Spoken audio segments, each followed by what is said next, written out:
당신은 어느 정도 헌신할 것인가 라는 주제를 가지고 말씀을 나누려고 합니다. 말씀을 들으면서 나는 어느 정도 하나님 앞에 헌신하면서 살 것인가 마음속에 결심하는 그런 기회가 되었으면 좋겠어요. 주일에 한 번 예배드리는 것 아니면 내가 주일에 몇 번 예배를 드리는 것 이 정도가 아니라 정말 내 몸을 하나님 앞에 드려서 내 자신이 하나님의 영광을 위해서 쓰여지기를 원한다. 어느 정도 헌신이 될 것인가 결정할 수 있는 기회가 되었으면 좋겠습니다. 소설을 좋아하시는 분들은 읽어봤겠지만은 모파상이라고 하는 그 소설가가 쓴 목걸이라는 단편 소설이 있습니다. 이 단편 소설의 전체적인 내용을 요약을 하면은 마틸드라고 하는 여자 주인공이 있습니다. 이 마틸드라고 하는 여자 주인공의 허영과 후회가 나오는 것이 이 목걸이라고 하는 단편 소설 내용이에요. 마틸드라고 하는 여자는 가난한 사몬의 딸로 굉장히 가난하게 살았습니다. 그러나 그 속에 있는 꿈은 굉장했는데 고급스러운 저택에서 살면서 화려한 옷을 입고 하인들의 섬김을 받는 그런 꿈을 꾸면서 그가 살았습니다. 그런데 막상 현실은 꿈과 달랐어요. 결혼할 때 아주 가난한 하급 공무원과 결혼을 했고 사는 집은 초라한 집이었고 싸우려 가구들 하인은커녕 직접 밥하고 빨래하고 청소하면서 이렇게 살 수밖에 없었습니다. 그러던 어느 날 남편이 고관 대작들 높은 사람들만 모여서 파티하는 그 파티에 갈 수 있는 파티 초대권을 하나를 가지고 온 거예요. 그래서 이 마틸드는 그 파티에서 자신을 한번 드러내보기 위해서 정말 아름답게 보이기 위해서 남편이 모아놨던 모든 재산까지 다 돈까지 다 정리해서 고급 드레스를 사 입습니다. 고급 드레스를 사 입고 목걸이가 없어서 잘 사는 부잣집에 시집가 잘 살고 있는 친구의 목걸이를 빌려서 걸리게 됩니다. 그리고 그 파티에서 그녀는 매우 인기를 얻었습니다. 그런데 행복이 너무 짧았어요. 이 마틸드라고 하는 이 여자가 돌아오는 길에 목걸이를 잊어버린 거예요. 어디다 잊어버렸는지 모르는데 이 목걸이를 잊어버렸습니다. 그리고 이 마틸드는 자기의 전 재산을 팔고 사채까지 빌려다가 똑같은 목걸이를 준비해서 그 친구에게 갖다가 돌려주었습니다. 그리고 그 돈을 갖기 위해서 사채로 빌린 돈을 갖기 위해서 10년 동안을 파출부 생활을 하면서 극도로 가난한 생활을 했습니다. 그리고 10년 동안 빚을 다 갚고 나서 편안한 마음으로 그 목걸이 주인인 이 친구를 가서 만나게 됩니다. 지금 소설 얘기하고 있습니다. 제가 목걸이라고 하는 소설. 내 친구가 자기를 몰라보는 거예요. 왜냐하면 너무 10년 동안에 고생을 많이 해서 늙었고 그냥 어두워져서 변해버렸어요. 친구가 알아보지를 못합니다. 이 마틸드는 친구에게 이 목걸이에 대한 얘기를 합니다. 목걸이를 잊어버려서 이 목걸이를 사다가 돌려주고 나서 그 돈 갚으려고 내가 이렇게 고생해서 지금 10년이라는 세월 동안에 내 인생이 이렇게 힘들게 되었다.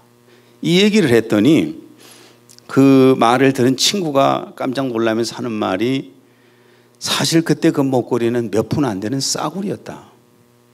싸구려 목걸이였는데 가짜였는데 그래서 네가 돌려준 후에 그 목걸이를 어디다 잊어버렸는지 잘 모르겠다. 싸구려 목걸이라 버려버렸다고 그랬어.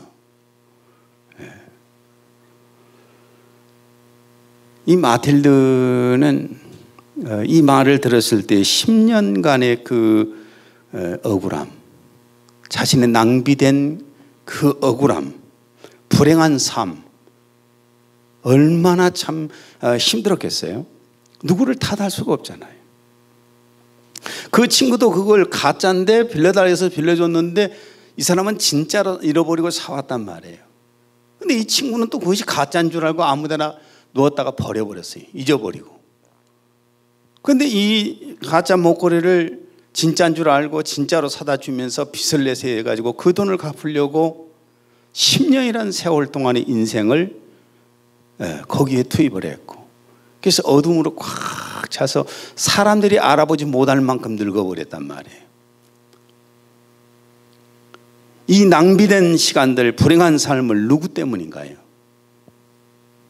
원인이 뭔가요? 친구가 처음에 진짜라고 얘기하지 않는 가짜라고 말한 것 때문인가요? 아니에요. 이 마틸드의 허영심 때문입니다. 사실은 자신이 허영심에 불타서 그 허영심 때문에 결국은 자신의 인생이 그렇게 망가져 버린 거예요. 마틸드는 지금 우리 주변에도 많이 있습니다. 이 마틸드라고 하는 이 여인의 모습과 같이 사는 사람들이 우리 주변에 많고, 어쩌면 나일 수도 있어요. 어쩌면 내가 이 마틸드라고 하는 사람 허영심 때문에 인생을 낭비해버린 그런 사람 중에 하나가 될 수도 있는 것입니다. 요즘 잘 보십시오. 5월달에 어버이주일이라고 이렇게 얘기들, 부부주일이고 어린이주일이고 하잖아요. 그런데 자기 부모님에게 용돈 한 번 넉넉히 못 주는 사람들이, 자기 부모님에게 용돈 한 번 넉넉히 못 주는 사람들이 고급 승용차를 타고 다니고 고급 명품 가방을 들고 다니고 명품 시계를 차고 명품 옷을 입고, 여러분, 이런 것이 우리 지금 한국 사회입니다. 강주권에 있는 50대 젊은, 내가 볼 때 젊은이들이에요. 50대. 그 50대의 대표들이 힘께나 쓴다고 하는 역할을 강주권에 하는 50대들이 있습니다. 신문사 대표, 또 무슨 어디 교육 관계된 대표, 또 무슨 변호사 쪽에 대표, 이런 사람들인데, 이런 사람들이 저에게 광주권에 있는 청년들 일자리 창출을 하는데 대표 역할을 좀 해달라. 그래서 별로 내키지를 처음에는 안 했었는데 간곡히 설득을 해서, 그럼 내가 대표를 맡을 테니까 일은 당신들이 해라. 큰 일들은 누구 시장을 만난다 이런 일들은 내가 할 테니까 그렇지 않고는 당신들이 그 일을 해라. 이런 얘기를 하면서 어떻게 하면 사람들이 모입니까? 물어보길래 내가 두 가지로 얘기했습니다. 지금 사람들의 사회 사람들, 크리스찬이 되었던 세상 사람들이 되었던 간에 두 가지 마음속에 그 두 가지를 가지고 살아간다. 그것을 알면 사람을 모으는데 굉장히 쉽다 그랬더니 그게 뭐냐고 그래서 내가 두 가지를 가르쳐 줬습니다. 그 중에 하나가 뭐냐면은 사람을 비즈니스로 만나라. 상대방을 희생시킬 마음으로 만나지 말고 비즈니스로. 비즈니스가 뭡니까? 내가 한 만큼 갚아주는 것이고 저 사람이 한 만큼 되돌려 갚아주는 거예요. 이런 마음을 가지고 하게 되면 사람들이 모여든다. 왜냐하면 저 사람을 만나게 되면 내가 내 삶이 유익이 된다고 판단되니까 오는 거 아니에요? 내가 일방적으로 손해본다는데 누가 찾아옵니까? 안 찾아옵니다.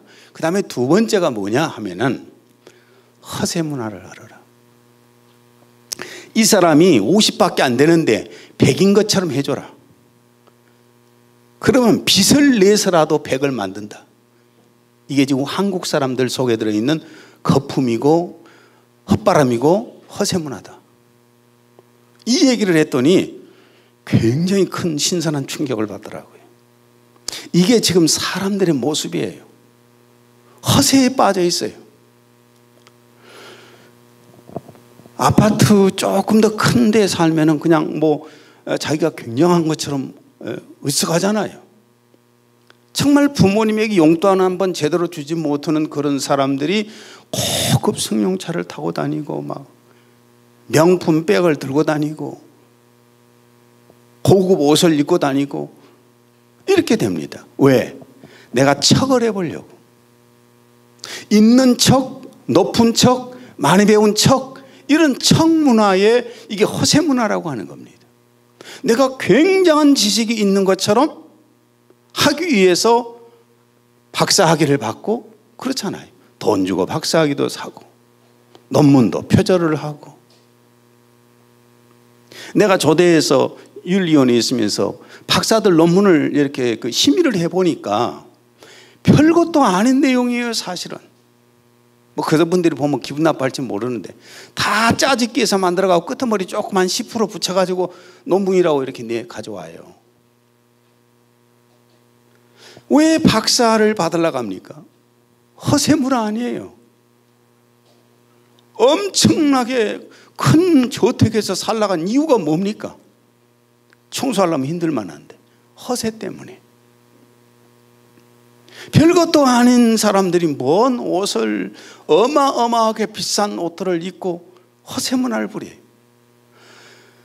난 이거 옷이 아내가 생일 선물이라고 2벌을 사주더라고요. 제 아내가 양복을 2벌을 사줬어요. 그런데 홈쇼핑에서 샀다고 하더라고요. 가격은 안 물어봤습니다. 아내의 자존심 때문에. 홈쇼핑에서 뭐 비싼 거 샀겠어요?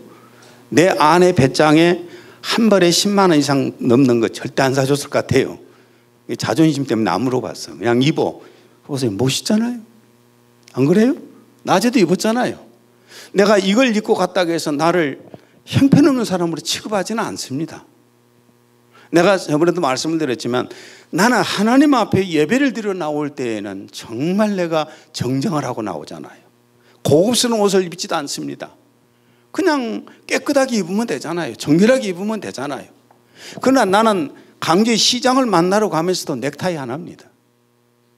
하나님 만나러 갈 때는 내 넥타이 하지만은 사람 만나러 갈 때는 넥타이 안 합니다. 너무 이게 귀찮거든요. 난 막 목을 조인 것 같아. 그래서 너무 싫어. 그 어쩔 때는 제 아내에게 어디 누구 손님 만나러 나가다가 아내한테 잡혀가지고 올라가서 옷 다시 입고 나올 때가 있어요. 아무거나 주워 입고 가본다고. 아니 왜 그것만 입고 가냐고 막. 언제는 옷을 뺏어다가 어디다 버려버려갖고 안 보여 지금도. 얼마나 보기 흉했으면 그랬을까. 사람을 만났는데 내가 굳이 왜 허세를 부립니까? 그런다고 해서 내 인격이 올라갑니까? 내 품격이 올라갑니까?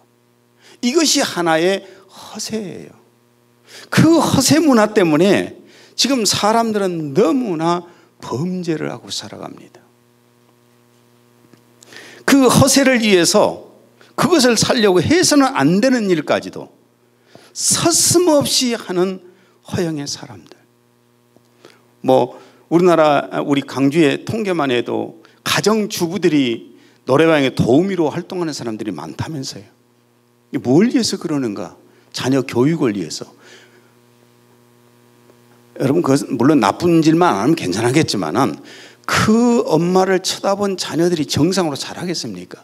잘하지 않아요. 여러 번 제가 말씀을 드리지만은 자녀는 뭘 보고 성장한다고요? 부모의 뒷모습을 보고 자라요. 우리 엄마 아빠가 어느 쪽으로 가는가 보고 따라간다고요. 그런데 그 부모님이 허세 문화에 빠져서 그 자식을 허세 문화로 키워가는 거예요. 이게 지금 한국의 상황입니다. 빌립보서 2장 3절을 읽습니다. 아무 일에든지 다툼이나 허영으로 하지 말고. 여기서 허영이란 말을 영어로 이렇게 번역했더라고요. 베인글로리라고. 글로리란 말은 여러분이 아는 것처럼 영광이잖아요. 베인은 비어있다. 무슨 말이냐면 허세라고요. 허영이라고 하는 것은 속이 비어있는 영광이다. 거짓된 영광이다. 오래가지 못하는 영광이다. 나도 수없이 많은 사람들 만나잖아요. 만나는데 그 사람들을 그렇게 허세 안 부리더라고요. 어떤 사람들 보면은 이 시계도 뭐 엄청나게 비싼 거. 어떤 분이 저한테 물어보더라고요. 지금은 시계 좋은 거 찹니다. 제가 제 아내가 생일 때 그전 몇 년 전에가 생일 때 사줬어요. 그래도 이거 물 건너온 시계래요. 괜찮은 시계입니다. 그래서 예전에는 10,000원짜리를 내가 차고 다닐 때가 있었어요. 저는 시계를 계속 차고 있으면 시계가 멈춰버리잖아요. 고장 나가지고 몸에 흐르는 것 때문에 그런가 봐요. 그래서 시계를 오래 안 찹니다. 이것은 특별히 아끼니라고 예배 때만 딱 차고 얼른 갖다 놔야지, 이거 하루 이상 차고 다니면은 시계가 멈춰버려요. 그래서 안 가버려요.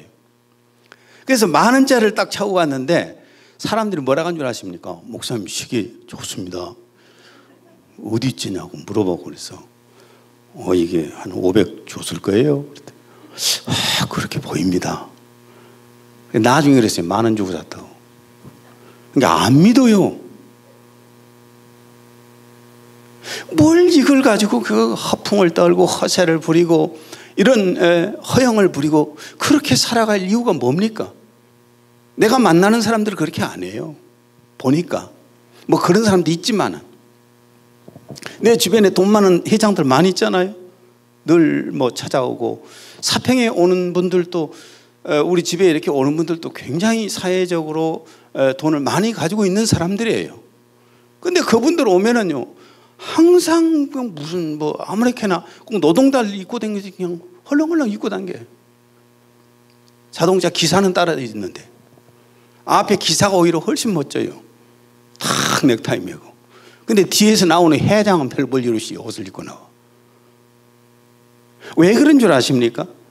가지고 있기 때문에 허풍을 떨 필요가 없잖아요. 허영을 부릴 필요가 없잖아요. 근데 없으면은 뭔가 외적으로 허세를 부리고 싶어지거든요. 이게 허영이라고 하는 거예요.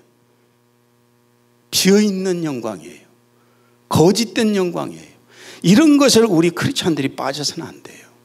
제가 왜 이 장황하게 이 목걸이라는 그 단편 소설 얘기를 하면서 여기까지 말씀을 했냐면은 우리 크리스찬들은 이런 것에 빠지지 마세요.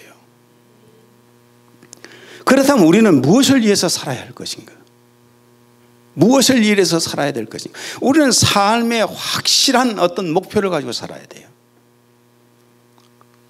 로마서 14장 8절 우리가 살아도 주를 위하여 살고 죽어도 주를 위하여 죽나니 그러므로 사나 죽으나 우리가 주의 것이로다.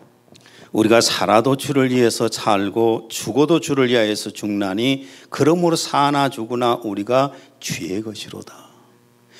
살아도 주님을 위해서 살고 죽어도 주님을 위해서 산다는 사람이 무슨 허영으로 살고 허세를 부리고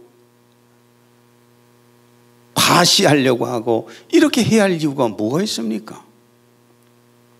마태복음 6장 33절 너희는 먼저 그의 나라와 그의 의를 구하라. 그리하면 이 모든 것을 너희에게 더하시리라. 예, 너희는 먼저 그의 나라와 그의 의를 구하라. 그리하면 이 모든 것을 너희에게 더하시리라. 내가 주님을 위해서 살고자 할 때, 내 모든 것 주님을 다 바쳐서 주님을 위해서 살고자 할 때 주님은 나를 책임지십니다. 나는 지금까지의 신앙생활에서 내가 하나 얻었던 것이 뭐냐면 내가 주님 앞에 한 만큼 주님도 내게 하시는 거고 내가 주님 앞에 가까이 나아간 만큼 주님도 내게 가까이 나오십니다. 그저 무한대로 막 퍼부어주시는 식으로 하나님께서 하신다면 병원에 누워있는 사람이 어디 있을 것이 있으며 사업에 실패한 사람은 어디 있으며 자살한 사람이 어디 있겠어요? 다 행복하게 잘 살지. 하나님이 그렇게 하시지 않아요.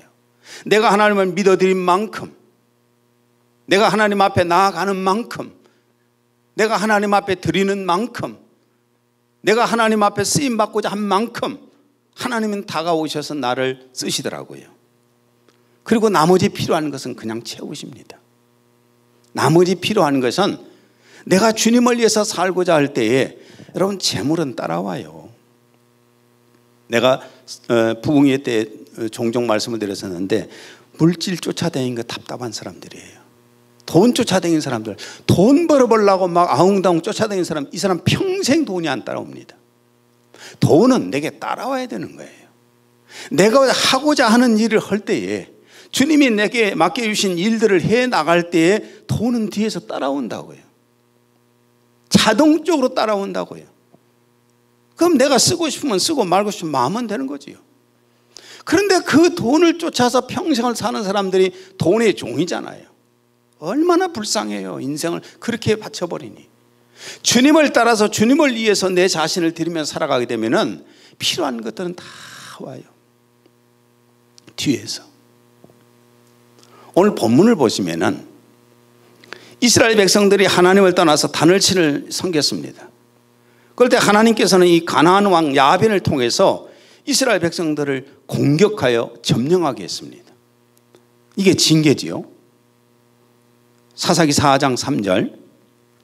야빈 왕은 철병거 900대가 있어 20년 동안 이스라엘 자손을 심히 학대했으므로 이스라엘 자손이 여호와께 부르짖었더라.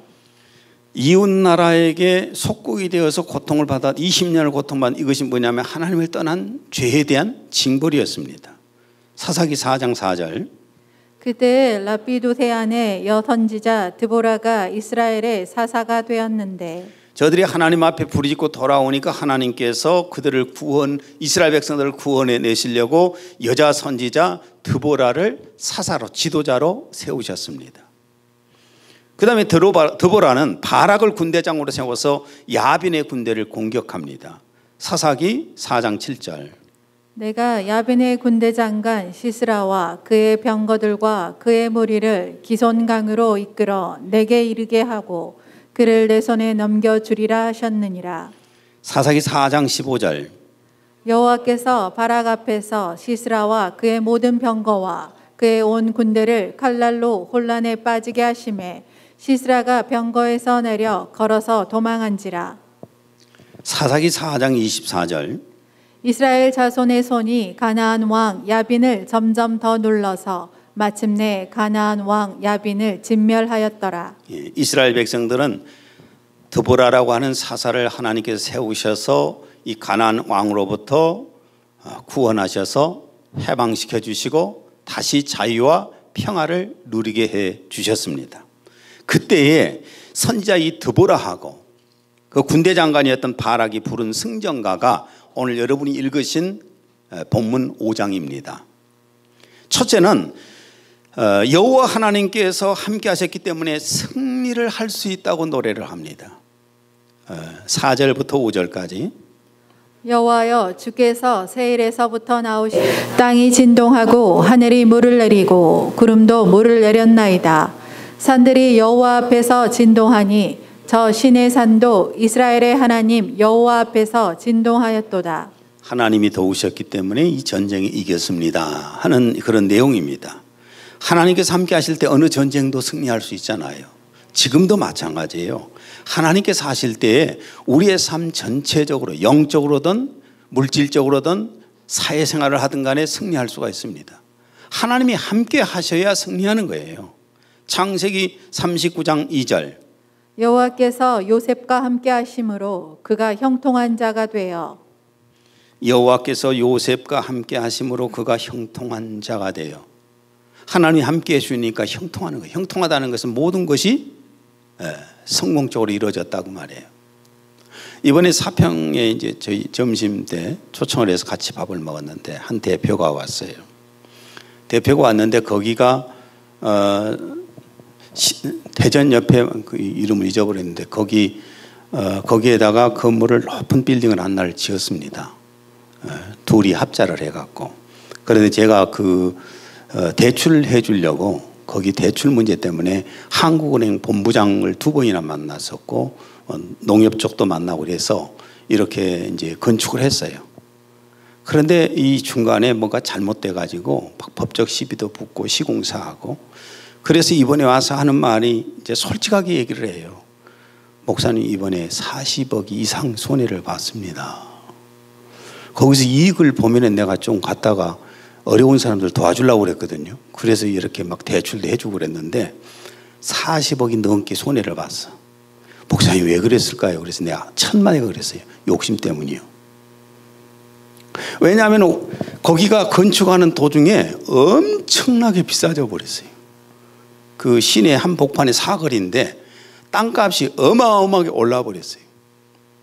그래서 거기다가 5층을 더 올렸어요. 그것 때문에 시공사하고 싸움이 붙어가지고 이게 나중에 준공도 못하고 막 복잡한 가운데에서 그렇게 손해를 봤어요. 욕심 때문이요. 그랬을까요? 회개하고 다시 하나님께 기도하시오. 40매덕이 적은 돈입니까?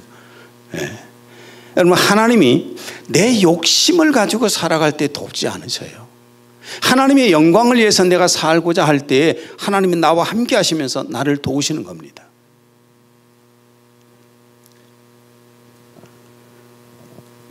둘째로 무엇을 이 노래했냐면은 민병자들, 지금은 우리 교회로 말하면 재직들을 얘기합니다.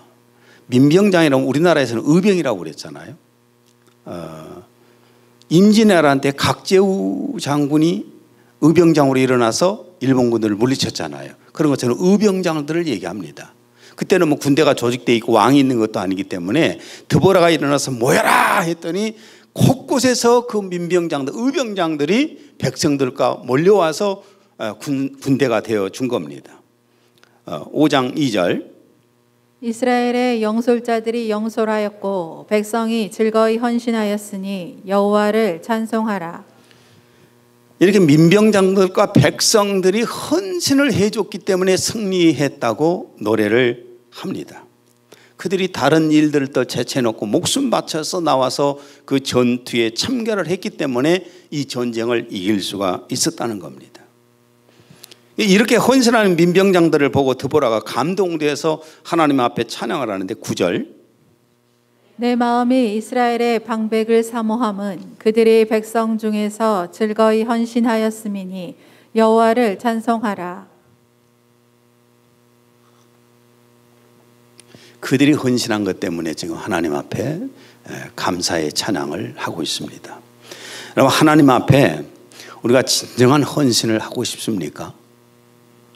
일생 헌신해서 살고 싶어요. 인생을 낭비가 아니라 정말 내 인생이 인생답게 그것을 내가 진정한 헌신을 하려면 내 정체성을 알아야 됩니다.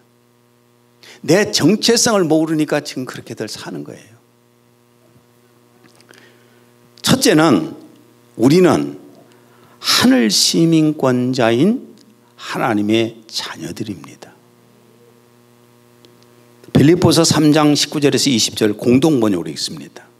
그들의 채우는 멸망뿐입니다. 그들은 자기네 뱃속을 하나님으로 삼고 자기네 수치를 오히려 자랑으로 생각하며 세상 일에만 마음을 쓰는 자들입니다. 그러나 우리는 하늘의 시민입니다.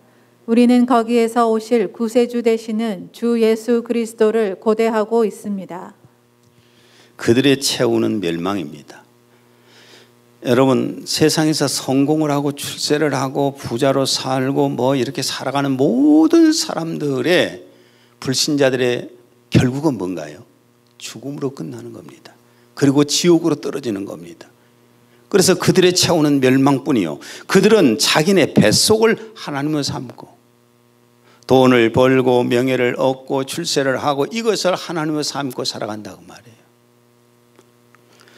자기네 수치를 오히려 자랑으로 생각하며 부끄러운 것도 모르고 그것이 부끄러운 것인데도 그것을 자랑으로 생각하면서 말을 하고 살아가요. 이것이 세상 사람들입니다. 세상 일에만 마음을 쓰는 자들입니다. 그러나 우리는 하늘의 시민입니다. 하늘의 시민권자입니다. 여러분, 이 한국의 시민권자라는 게 한국에 있을 때는 별것도 아니지요. 그렇죠? 한국 시민이라는 것은 아무것도 아닙니다. 근데 제가 동남아권 여행을 좀 해보니까 동남아권을 여행을 이렇게 해봤더니요, 동남아권에는 한국인이라고만 하면은 굉장해요. 안 믿어져요? 진짜 굉장하다니까요.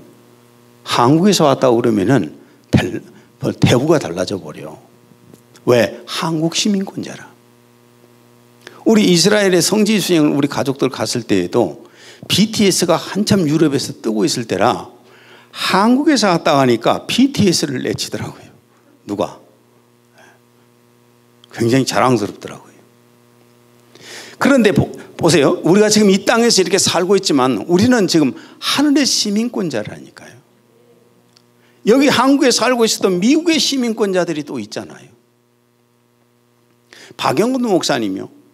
캐나다 시민권자잖아요. 캐나다 시민권자라 중국에 가서 활동하시다가 북한에 가서 활동하시다가 또 한국으로 건너와서 활동하시다가 또 캐나다로 돌아가서 마음껏 쉬시다가 한국에 들어오면은 캐나다의 시민권을 가지고 들어오기 때문에 감히 누가 건들지 못해요. 우리 한국보다는 거기가 더 센 나라거든요. 그잖아요, 경제적으로. 미국의 시민권자를 우리나라에서 마음대로 합니까? 못합니다. 하늘의 시민권자예요. 하늘의 시민권자들을 하늘의 시민권자가 어떻게 해서 그렇게 마음속에서 자존감도 없이 살아갑니까? 우리는 거기에서 오실 구세주 되시는 주 예수 그리스도를 고대하고 있습니다. 우리는 예수 그리스도가 저 하늘에서 다시 재림에 오실 날을 고대하면서 지금 기다리고 있는 사람들이에요. 하나님의 아들 예수 그리스도의 목숨을 속죄제물로 바쳐서 구원받은 자녀들이잖아요. 우리의 정체성을 이렇게 알아야 되네요. 그 다음에 두 번째 우리의 정체성이 뭐냐 하면은 주님의 몸된 교회를 위해서 헌신해야 할 주님의 일꾼들입니다. 오늘 그래서 모인 거 아닙니까? 헌신 예배를 드리는 거 아닙니까? 골로새 1장 24절 공동 번역입니다. 나는 여러분을 위하여 기꺼이 고통을 겪고 있습니다. 그리고 나는 그리스도의 몸인 교회를 위하여 그리스도의 남은 고난을 내 몸으로 채우고 있습니다. 주님이 우리에게 교회를 남겨주셨잖아요. 그래서 주님을 내가 사랑한다는 것은 교회를 사랑하는 것이고, 주님 앞에 내가 희생하겠다고 하는 것은 내가 교회를 위해서 희생하겠다는 거잖아요. 여러분, 교회를 위해서 헌신할 일꾼들이 되시겠습니까? 셋째는 우리는 하늘에서의 보상을 소망하면서 살아가는 사람들이에요. 디모데후서 4장 8절. 이제 후로는 나를 위하여 의의 면류관이 예비되었으므로 주 곧 의로우신 재판장이 그날에 내게 주실 것이며 내게만 아니라 주의 나타나심을 사모하는 모든 자에게도니라. 바울 사도처럼 우리는 하늘의 상을 바라보면서 사는 사람들입니다. 계시록 22장 12절. 보라, 내가 속히 오리니 내가 줄 상이 내게 있어 각 사람에게 그가 행한 대로 갚아주리라. 예수님은 지금 많은 상을 준비해 놓고 계신다는 거예요. 그 상을 지금 일한 대로 주시려고 준비하고 계신다는 겁니다. 그것을 우리가 지금 받아야 되는 거예요. 아무에게나 주는 거 아니잖아요. 누가복음 16장 9절에서 11절. 내가 너희에게 말하노니 불의의 제물로 친구를 사기라. 그러면 너희가 죽을 때 그들이 너희를 영원한 거처들로 영접하리라. 지극히 작은 일에 신실한 사람은 큰 일에도 신실하며 또 지극히 작은 일에 부정한 사람은 큰 일에도 부정하니라. 그러므로 너희가 불의한 제물로도 신실하지 못한다면 누가 참된 제물을 너희 신용에 맡기겠느냐. 불의의 제물로 친구를 사겨라. 세상에 있는 제물은 불의한 제물이잖아요. 불의한 제물로 친구를 사겨라. 그러면 너희가 죽을 때에 그들이 너희를 영원한 거처들로 영접하리라. 내가 주님을 위해서 사용하는 물질은 주님 앞에 갔을 때 내가 받을 수 있는 거잖아요. 이 땅에서는 아무 필요가 없어요. 다 낭비되어 버려요. 많은 사람들이 그런 생각을 합니다. 돈이 많은 사람들은 돈 걱정 없이 살겠다고. 그럴까요? 돈이 많은 사람은 돈 걱정 없이 살까요? 자, 돈이 없는 사람이 돈 걱정을 하면서 더 많이 걱정하면서 살까요? 돈 있는 사람이 돈 걱정을 더 많이 할까요? 여러분 잘 모르시죠? 있어보지 않아서. 와이마트 김성진 회장이 나한테 그래요. 엊그저께 전화가 왔는데 저번에 사평 집회를 왔어요. 우리 고향 선배라고 하면서 강주은행 뭐라고 하죠? 강주은행 가장 높은 사람이 누구예요? 은행장, 강주은행 전 은행장하고 왔어요. 와가지고 그때는 식당에 가서 밥 먹었습니다. 아내가 맨날 데려온다고 그래서 식당으로 갑시다. 그래서 식당에서 먹었는데 살짝 지나가다 그래요. 목사님 이번에 구정에는 대출을 많이 해갖고 봉급들 지금 줘야 되겠습니다. 보너스도 줘야 되겠습니다. 내가 하는 소리 돈 걱정하지 마시오. 돈 없는 사람 앞에서 무슨 돈 걱정해요. 그랬더니 안 그래요 목사님. 아디다스 매장을 엄청나게 많이 가지고 있는 서정희 대표가 돈 갖고 징징 짜는 소리에서 내가 사정없이 뭐라 그랬어요. 그거 있는 사람이 웬만큼 오시오. 그랬더니 이제 안 할랍니다. 안 할랍니다. 사평 집에 한번 그 부부가 오고 싶어라 해서 강주 축구협회의 협회 그 회장이 그 남편입니다. 이준열 회장이라고. 같이 올라온다고 그래서 오시오. 우리 집에 와서 한번 밥 먹고 거기 가서 한번 밥 먹고 하기로 했어요. 훨씬 돈 많은 사람들이 돈 걱정 많이 합니다. 요새 안 돼가지고 살이 쭉 빠져버렸어요. 진짜로요. 한 10kg는 빠져버렸어요. 너무 힘들어갖고. 여기 제가 볼 때는 10kg 빠진 사람이 없어요. 왜? 걱정을 그만큼 안 하고 살잖아요. 세상에서 아무리 재물을 가지고 있어도 주님 앞에 쌓지 못하면 아무 소용없는 겁니다. 여러분, 하나님께서는 내가 자신을 들여서 헌신한 만큼 나를 사용하셔요. 헌신한 만큼 기뻐하시면서 또 나를 통해서 일을 하십니다. 시편 110편 3절 주의 권능의 날에 주의 백성이 거룩한 옷을 입고 즐거이 헌신하니 새벽 이슬 같은 주의 청년들이 주께 나오는도다. 새벽 이슬 같은 주의 청년이란 말은 나이가 젊다는 그런 말이 아닙니다. 하나님 앞에 영적으로 젊다고 말이에요. 주의 권능의 날에 주의 백성이 거룩한 옷을 입고 즐거이 헌신하니 자진해서 자신을 드리니 새벽 이슬 같은 주의 청년들이 주께 오는도다. 하나님 앞에 헌신하는 사람은 영적으로 젊은 사람이에요. 영적으로 어떤 사람은 잠자는 사람이 있고 영적으로 죽어있는 사람이 있고 영적으로 힘이 없는 사람이 있고 영적으로 힘이 있는 사람이 있고 힘 있는 사람이 젊은 사람이잖아요. 그런 사람을 쓰신다고 말입니다. 로마서 12장 1절 공동번역으로 있습니다. 그러므로 형제 여러분, 하나님의 자비가 이토록 크시니 나는 여러분에게 권고합니다. 여러분 자신을 하나님께서 기쁘게 받아주실 거룩한 산 제물로 바치십시오. 그것이 여러분이 드릴 진정한 예배입니다. 여러분, 하나님 앞에 산 제물로 자신을 헌신하겠습니까? 몸을 드리라고 하면은 오늘 와서 이렇게 찬양 한 곡 했으니까 몸 드렸다, 그게 아니라 내 몸과 내가 가지고 있는 모든 재능, 내가 가지고 있는 재물, 내 모든 것을 하나님 앞에 드릴 마음이라고 말해요. 하나님이 쓰시겠다고 하면 언제든지 내가 드리겠습니다. 이것이 진정한 몸으로 드리는 헌신인 겁니다. 여러분, 성도는 누구를 보고 신앙생활 할까요? 우리가 주님만 본다고 그러잖아요. 근데 주님만 봐십니까? 사람은 우리가 육안으로 보이는 대상을 보고 귀로 들려오는 그 음성을 듣잖아요. 성도들은 담임 목사가 모델이에요. 절대 부인할 수가 없습니다. 왜? 예수님의 눈에 안 보이잖아요. 오늘 보혜사 성령이 이 가운데 계셔도 그분이 보이질 않잖아요. 그래서 성도들은 누구를 쳐다보느냐? 오직 담임 목사를 쳐다봐요. 담임 목사의 모든 것들을 모델이 되는 겁니다.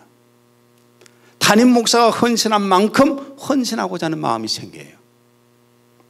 그리고 또 여러분, 담임 목사도 그렇습니다.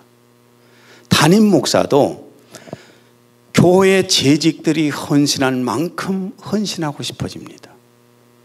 물론 믿음으로 늘 주님을 생각하면서 살아가지만은 성도들의 헌신을 보고 재직들의 헌신을 보고 내 자신을 헌신할 마음을 갖게 되는 거예요. 오늘 본문 9절을 현대어로 읽습니다.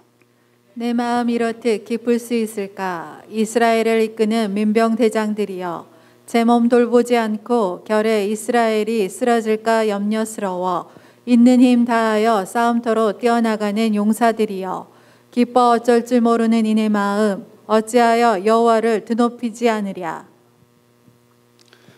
데보라가 그러잖아요. 그 민병 대장들을 보면서 참 너무 기뻐합니다. 나는 지금까지 우리 교회에서 이 예능교회에서 목회를 해온 지가 31년이 넘었습니다. 다른 데 빼놓고 여기서만 목회를 해온 지가 31년이 넘었는데 31년 동안에 그래도 내가 나름대로 헌신하면서 목사로 살아올 수 있었던 것은 헌신한 사람들 때문이에요. 몇몇 사람들의 그 헌신한 모습을 보면서 나도 남아야 되겠다. 제가 애국으로 나갈 뻔했잖아요. 애국으로 나갈 뻔했을 때에도 헌신되어 있는 사람들을 버리고 갈 수가 없어서 남았습니다. 지금까지 제가 헌신해 왔던 것도 마찬가지예요. 여러분, 저는 참 교회 밖에 어떤 것들의 유혹이 참 많았어요. 유혹이라고 해야 될지는 모르겠지만은 관공서 쪽에서 위탁받은 그런 데에서 2번이나 그쪽을 맡아달라고 부탁을 했잖아요. 했는데도 그 직원이 한 150명 이상이 되다 보니까 내가 그걸 맡아서 하게 되면 교회 일을 못해요. 거기가 직원들이 그렇게 많은데, 봉급 주는 사람들이 많은데 교회 일하는데 소홀할 수밖에 없잖아요. 그래서 제가 그것을 포기를 했습니다. 마음의 유혹이 굉장히 왔는데 내일 결정하는데 오늘 내가 서류를 빼냈어요. 2번이나 그랬습니다. 2번이나 그랬어요. 그리고 여러분이 잘 아시는 것처럼 피스브리지 대표도 뭐 지금도 아직은 공석으로 되어 있지만은 거기도 정말 유혹이 심했어요. 가야 될까 말아야 될까, 가야 될까 말아야 될까. 거기를 가야 되면은 뭐 월요일 날 올라갔다가 금요일 날 저녁에 내려오면 되지 않느냐, 이런 마음이 굉장히 많이 왔습니다. 그런 제안들도 오고. 그런데 그렇게 되면 목회가 되겠어요? 아내도 극구 만류를 하고. 근데 거기를 가게 되면 굉장히 높은 자리가 됩니다. 예. 통일부하고 직접 같이 일을 하게 되고, 뭐 때로는 청와대까지 들어가야 될 상황까지 될 것이고, 한국에 있는 내노라 하는 기업들 대표들하고 만나야 되고, 지금 현재도 한국에 있는 큰 그 대표 그룹에 2개가 지금 들어와서 돈을 미리서 넣어놓고 있습니다. 한국 교회 5교회 가장 크다는 교회들이 지금 1억씩을 넣어놓고 지금 와 있습니다. 근데 지금 대표를 공석으로 되어 있는 상황이에요. 굉장히 유혹이 심했어요. 그런데 결론은 제가 교회에 머물기로 했습니다. 왜 그랬을까요? 내가 담임 목사고 여러분을 놔두고 갈 수가 없기 때문이었어요. 내가 정말 가고 싶은 마음도 없잖아 있었어요. 없잖아 있었는데 여러분이 헌신하는 그런 사람들 몇 분들이 계셔서 내가 도저히 갈 수가 없더라고요. 다 털어버렸더니 이제 지금 와서 강주권에 있는 그 대표들이 청년 일자리 창출을 위해서 일을 좀 해보자 하는데 처음에는 거절했다가 이것은 교회 목회하는 데 큰 지장이 없겠더라고요. 그거는 그냥 사무실 하나 놓고 직원 1명 두면 돼요. 그리고 이제 다른 분들이 다 일하고, 뭐 변호사들도 많이 있고 많으니까 그분들이 다 일을 하고 저는 그냥 대표로만 있을 생각입니다. 여러분 오해하지 마세요. 제가 나중에 그 대표로 일한다고 막 욕하지 마세요. 그건 교회 목회에 지장이 없어서 그 일을 할 겁니다. 여러분 청소년들 사역하는 것이 목회에 지장 없었지요? 그 일을 오랫동안 해왔지만은 지장이 없었잖아요. 여러분 김치 나눔을 해주는 일을 오랫동안 해왔지만은 교회에 지장은 없었지요. 다 교회에 유익했잖아요. 이 일도 내가 돈벌을 위해서나 명예를 위해서 권세를 위해서가 아니라 이것이 정말 교회를 위한 일도 되고 또 이 어려운 상황 속에서 청년들 일자리 창출도 시켜야 되겠다 싶어서 이 일을 하려고 합니다. 그러니까 저는 외부에 내가 나갈 수 있는데 안 나간 것은 뭐냐 하면은 헌신한 분들이 있기 때문에 머물러 있는 겁니다. 성도는 목회자를 모델로 삼고 헌신을 하지만은 목회자도 헌신하는 재직들을 보고 헌신하는 거예요. 난 여러분이 이렇게 헌신하는 재직들이 되었으면 좋겠어요. 숫자가 많고 적고 아무 상관없습니다. 예수님도 12명 가운데 1명은 배신했지만 11명이 헌신하는 그들을 쳐다보고 사역을 하셨잖아요. 여러분, 하나님께서는 내가 헌신한 만큼 그 마음의 그릇에 믿음을 주시는 겁니다. 내게 믿음을 그냥 주시는 게 아니에요. 달라 해서 주시는 게 아니라 내가 헌신한 만큼 내 안에다가 믿음을 주시는 거예요. 마태복음 9장 29절, 너희 믿음대로 되라. 마태복음 15장 28절, 내 믿음이 크도다. 내 소원대로 되리라. 병 고칠 때 다 하셨던 말씀이에요. 네 믿음대로 되어라. 네 믿음대로, 네 소원대로 되어라. 내가 믿음이 들어온 만큼 되는 겁니다. 은사도 마찬가지고 재물도 마찬가지예요. 재물도 경제적인 그릇이 되는 사람이 물질도 들어오는 것 아니겠어요? 재물이 따르는 사람들의 특징을 보면은 물질의 그릇이 있어요. 근데 나는 여러분에게 제가 부탁드리는 것은 내가 물질을 관리할 만한 능력이 안 되는데 구하지 마세요. 여러분, 저 높은 자리에 권세직에 깜이 안 되는 사람이 올라가면 어떤 줄 아십니까? 정말 못 견뎌요. 감당이 안 돼 버립니다. 돈도 그렇습니다. 벼락부자들 좋아하지 마세요. 졸부라고 그러잖아요. 나는 돈을 내가 어디다 쓸 것인가, 어떻게 관리할 것인가 충분한 그릇이 돼 있지도 않는데 돈이 갑자기 내게 그냥 왕창 들어왔어요. 그 돈 때문에 관리가 안 됩니다. 허영만 들어가지고 가장 먼저 한국 사람들은 로또 복권 당첨되면 가장 먼저 한 것이 뭘까요? 자동차 산대요. 최고급으로. 그 다음에 두 번째는 뭘까요? 집 산가요? 그것까지 잘 모르겠어요. 허세에 빠져갖고 나중에는 쫄딱 먹는 거예요. 근데 대개가요, 도박판에 들어가요. 로또 복권 당첨한 사람들이, 당첨된 사람들이 대부분이 보면은 도박장입니다. 저 강원도 어디 거기 가갖고 자동차까지 다 맡겨놓고 이제 거지 되어버리잖아요. 그래서 그 강원랜드 옆에는 노숙자가 무지무지하게 많이 있는데 그 노숙자는 뭐를 먹고 산가 물어봤더니 그 안에 도박 안 돼갖고 깸팩 뜨던데 그거 뭐라고 그래요? 옆에서 조금씩 이렇게 대박 난 사람들이 조금씩 주는 거 그거. 근데 그거 뭐가 그거 또 안 돼. 절부는 내가 그릇이 안 되는데 달라고 해서는 안 돼요. 재물은 내가 어떻게 물질을 벌고 어떻게 모아서 어떻게 쓸 것인가가 확실하게 준비되어야 그릇이 되는 겁니다. 그리고 하나님께서는 내가 그런 준비만 되면은 못 주실 거 없어요.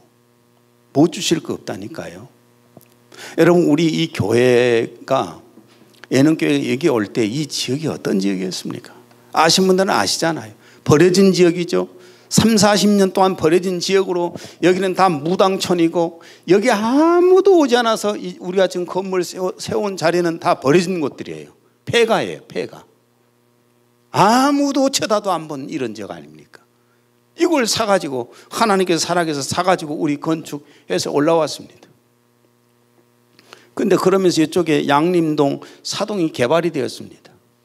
우리가 13년이 넘게 여기 사용했습니다. 건축해가지고.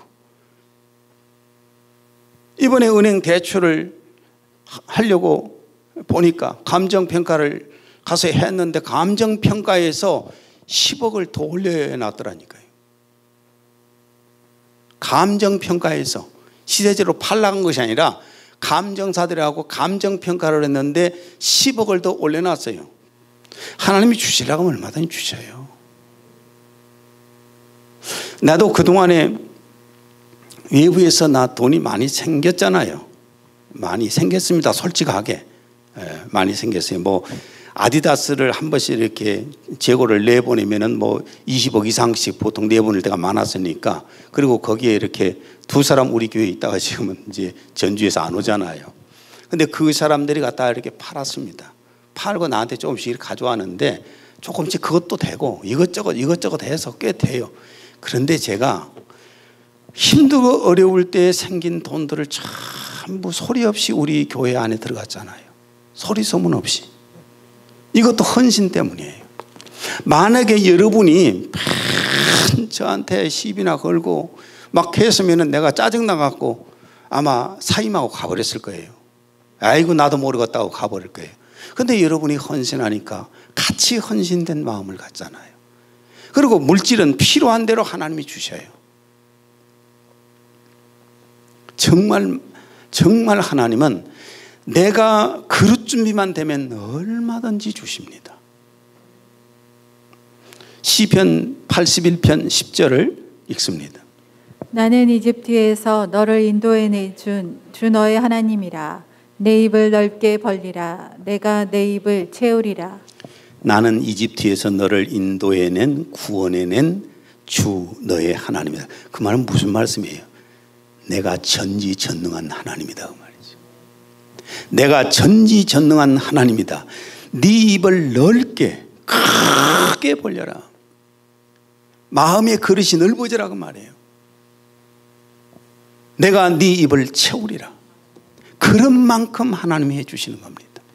내가 하나님 앞에 쓰임 받는 것도 그런 만큼 쓰여지는 거예요. 나는 하나님께서 성령의 권능을 주셔서 일하게 해주신 게 너무 감사해요. 다음 주일날 저녁에는 제가 치유 성령의 충만을 위해서 성회를 할 건데 치유 사역도 그때 하려고 합니다. 이제 다시 시작하려고 그래요. 하나님께서 주셨으니까. 그런 사역을 할 수 있는데 나는 어디 가서 이런 것들을 배워가지고 하는 것도 아니잖아요. 하나님이 보여주셨잖아요. 나는 진짜 어느 날 갑자기요, 하나님께서 눈에 귀신들이 막 보이기 시작했어요. 사람들 뒤에 따라다니는 것도 보이고 집에 있는 것도 보이고, 얼마나 내가 놀랬겠습니까? 그러면서 귀신을 쫓을 수밖에 없잖아요. 그 귀신을 어떻게 이렇게 하구나. 그러면서 막 병든 자들이 나았고, 하나님이 그냥 주신 거예요. 내가 하나님 앞에 그런 영적인 일을 쓰임받고자 하는 간절한 마음이 있었으니까 아마 주셨을 거라고 봐요. 어떤 분야든 그렇습니다. 내가 하나님 앞에 마음문을 활짝 열고 내가 헌신하기를 원하면 쓰십니다. 헌신하겠습니까? 여러분, 헌신, 나 혼자 사는 것보다 하나님 나와 함께 하시면서 사는 게 훨씬 좋아요. 나 혼자 살다가는 멸망의 길로 가잖아요. 오늘 여러분이 진정한 헌신이 있기를 바랍니다. 기도합니다. 아버지 하나님, 오늘은 헌신에 대한 말씀을 나눴습니다. 드보라가 헌신한 그 민병잔들을 보면서 감동을 받았던 것처럼, 주님, 저도 예능교회 재직들이 하나님 앞에 헌신하는 모습을 보고 감동받을 때도 많이 있었습니다. 오늘도 역시 마찬가지로 헌신하는 재직들을 보고 힘을 얻게 하여 주시고, 또한 재직들이 다 하나님 앞에 헌신하는 아름다운 시간이 되게 하여 주옵소서. 예수님 이름으로 기도했습니다.